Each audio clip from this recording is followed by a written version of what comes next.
Mesdames et messieurs, bonsoir et bienvenue dans votre flash du jour.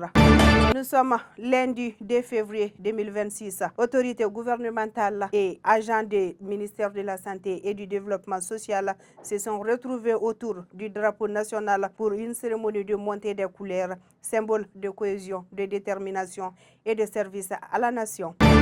L'événement a enregistré la présence de plusieurs membres du gouvernement, du secrétaire général du ministère de la Santé et du Développement social. Ces moments de haute portée symbolique pour les ministères, secrétaires généraux, membres des cabinets, agents présents ont à l'unisson renouvelé leur engagement et leur détermination devant le drapeau national, affichant leur volonté commune de relever les défis au service du bien-être des populations.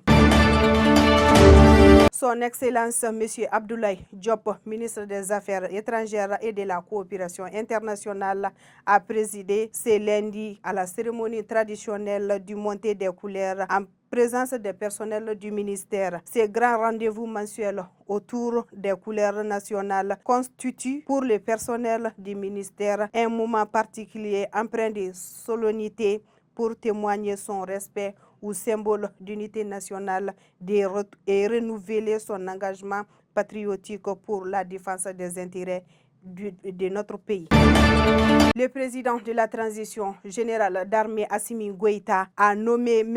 Hilaire Bébian-Diarra commissaire chargé des activités minières avec rang de ministre, spécialiste en sciences de la terre et ancien directeur de la mine de Togon en Côte d'Ivoire. M. Diarra aura pour mission de réformer le secteur minier malien, renforcer la transparence et optimiser les retombées économiques de l'État.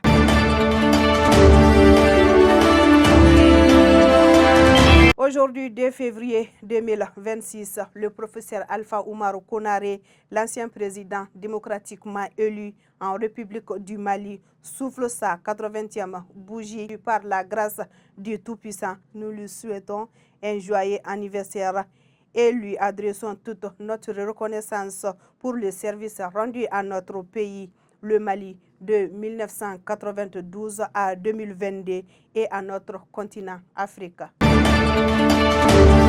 Le taekwondo au Mali, tenu ce samedi dernier dans la salle Le Coin Chinois de la Bibliothèque nationale, la première assemblée générale élective de la Fédération malienne de taekwondo rendu son verdict face à des figures majeures de la discipline.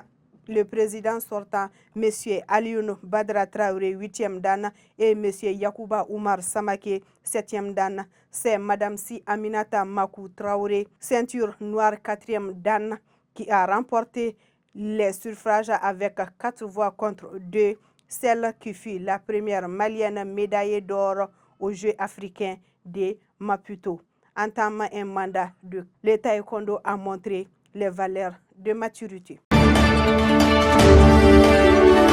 L'UEMOA, l'annulation des sanctions de 2022 contre le Mali. La Cour de justice de l'UEMOA a rendu son arrêt fin janvier 2026 concernant la sanction économique et financière imposée au Mali en janvier 2022.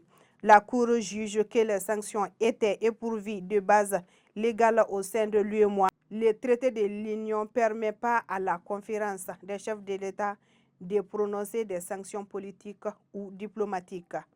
L'annulation prend effet à partir de la date de l'arrêt du janvier 2026 pour ne pas perturber les actes passés. Cet arrêt clarifie la séparation entre les décisions politiques de la CEDEAO et les cadres juridiques propres à l'UEMOA, tout en rappelant l'indépendance des institutions techniques comme la CEDEAO. C'est ce qui met fin à ces flash d'infos. Merci à vous de l'avoir suivi. Restez connectés sur Diamond TV, la télé qui vous...